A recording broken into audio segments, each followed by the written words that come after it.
Hello, नमस्कार, आदाब, सत श्री अकाल और अस्सलाम वालेकुम। मैं हूं मोहम्मद अहमद काज़मी, लेकर आया हूं आपका पसंदीदा कार्यक्रम ग्लोबल न्यूज़। अफ़गानिस्तान से फ़ौज वापस बुलाने के अमरीकी प्रेसिडेंट जो बाइडेन के फैसले पर मुल्क भर में चर्चा हो रही है।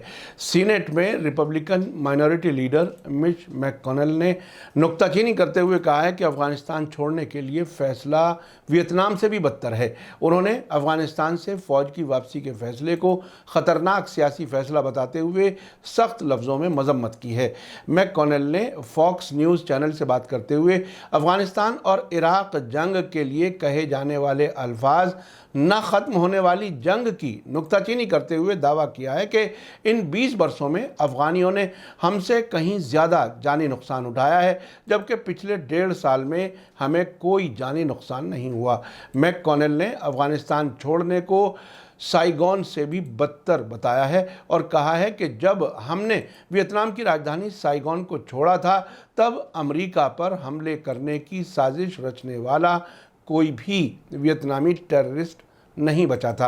अफ़गानिस्तान के मामले में जंग ख़त्म करने के अमेरिका के फैसले का ये मतलब नहीं है कि तालिबान ऐसा करने का इरादा रखता है, लेकिन वे अफ़गानिस्तान में अमेरिका को घुटनों पर लाने के लिए बहुत खुश हैं। सीनेट में रिपब्लिकन लीडर मिच मैककॉनेल ने आगे कहा कि हमने थर्सडे को 13 अमरीकी फ़ौजियों को खो दिया, जो पिछले 4 वर्षों में अफ़गानिस्तान में हर साल में मरने वाले अमरीकी फ़ौजियों की तादाद से बराबर हैं। उन्होंने कहा कि हमने इन 20 वर्षों में कुल 2000 लोगों को खोया है, जबकि 67,000 अफ़गान मारे गए हैं। इस बीच अमेरिका के फॉर्मर फॉरेन मिनिस्टर और जाने माने एक्सपर्ट हेनरी किसिंजर ने अफ़गानिस्तान से अमेरिका की वापसी को स्ट्रेटेजिक हार बताया है। किसिंजर ने दी इकोनॉमिस्ट मैगजीन में छपे आर्टिकल में अफ़गानिस्तान से अमेरिका की वापसी की वजहों पर रोशनी डालते हुए उसे कभी पूरा ना होने वाला नुकसान बताया है। उन्होंने लिखा है कि अफ़गानिस्तान में जो हुआ वो अमेरिका के लिए अपनी पसंद की फैसलाकुन हार थी और वाशिंगटन ने खुद को ऐसी हालत में पहुंचा दिया कि उसके पास वापसी के सिवा कोई रास्ता नहीं बचा।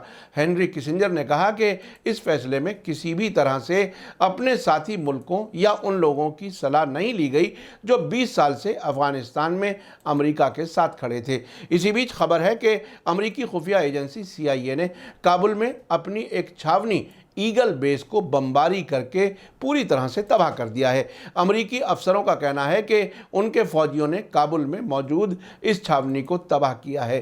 अमेरिकियों के मुताबिक CIA की ये छावनी काबुल हवाई अड्डे के नज़दीक थी।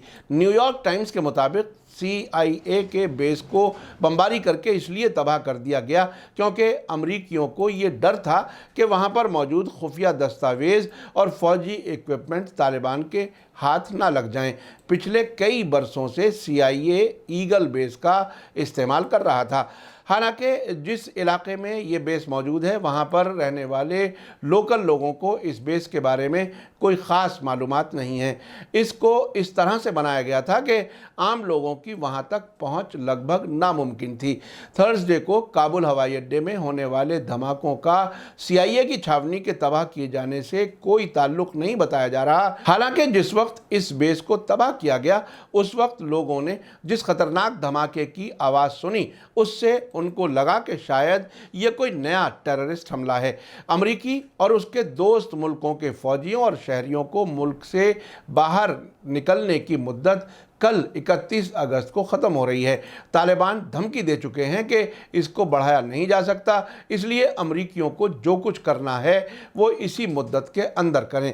तालिबान के मुताबिक अगर ऐसा नहीं होता है तो इसके बहुत ही ख़तरनाक नतीजे अमरीकी फ़ौजियों को भुगतने होंगे।